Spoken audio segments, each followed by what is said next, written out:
I'm talking to the entrepreneur, and let's focus on the fear, anger, guilt trap that many entrepreneurs find themselves in.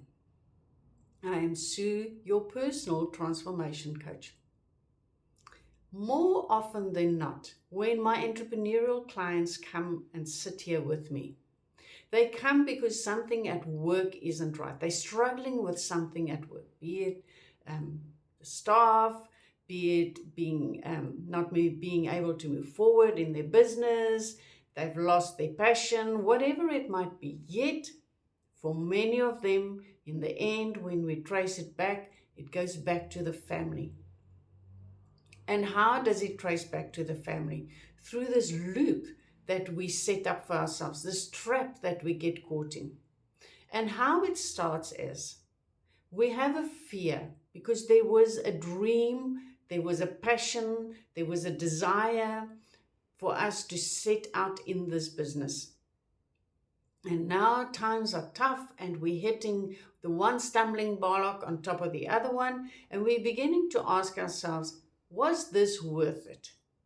Will this even work out? Can I do this? I'm fearful that I'm going to fail. I'm fearful that I cannot provide for my family. I'm fearful that I will not achieve the dreams and the goals that I've set out to achieve through this business. And so that fear starts preventing us from making the right decisions, because we act now from a place of fear instead of how do I run this business to be this place, this venture that I've always dreamt of it to be. And then because we're in this fear and we begin to put pressure on ourselves, now we move into anger. Because we feel that life is unfair. We are aware that we're away from our family, that family that we set this business up for. We're away from that family more and more.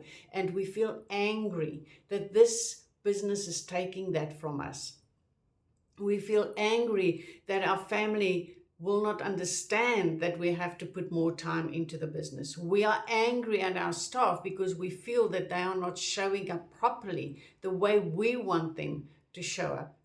We feel that we are not appreciated. What we put in, what we do, we feel is just not seen. I want to ask you one question here. Remember, you've got to give what you want to receive. Are you very good at recognizing what your staff puts in, recognizing what your family gives so that you can have this business?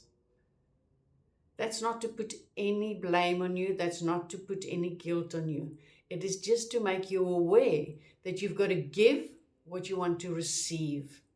And appreciation is a very big part of our business, that if we can give appreciation and recognition to the people who work for us, our clients, our suppliers, our family, we will get it back. It will return to us. And now that anger can lead to outbursts.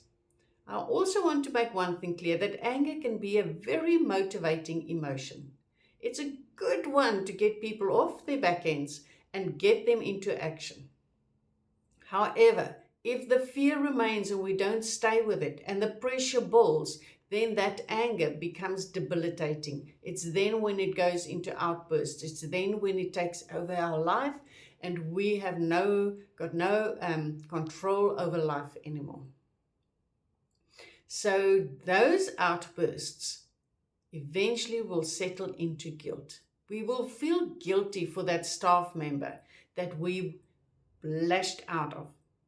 Science shows us that before any big catastrophe happens, there was 27 things before that went wrong, before we hit that big event. Now, when you have your outburst at a single staff member or something, they're the tipping point. You need to go 20 steps back, because that is where the anger started. The same with your family. We have guilt because we're not spending time with them. And then when we spend more time with them, we feel fearful because we're not giving the time at the work.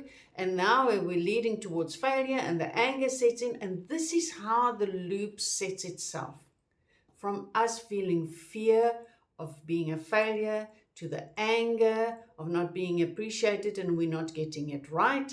And then eventually to the guilt because we've had the outbursts, and here the loop starts. So I want you to ask one question of yourself. What is the cost of this loop for you? The fear, the anger, the guilt. Not what are you prepared to pay for it. What is it costing you?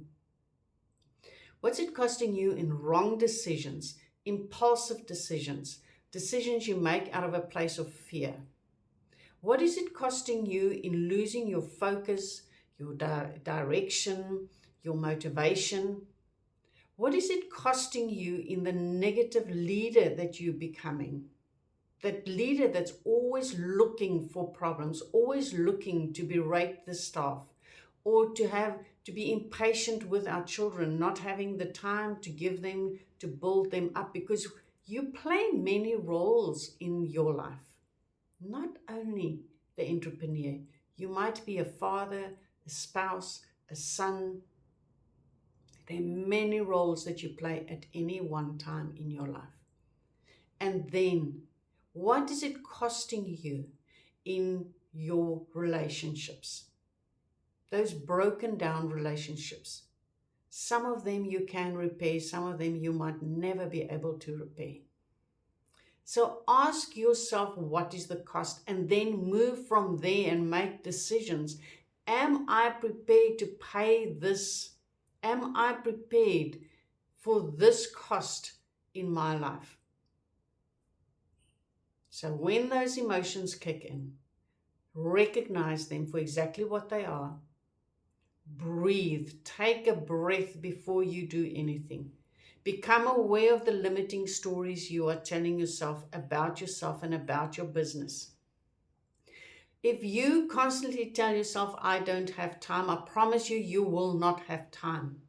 If you constantly tell yourself, I'm fighting the wolf at the door, you will always be fighting the wolf at the door. Listen to the words you use and how you react to those words, because you react to the words that you put out.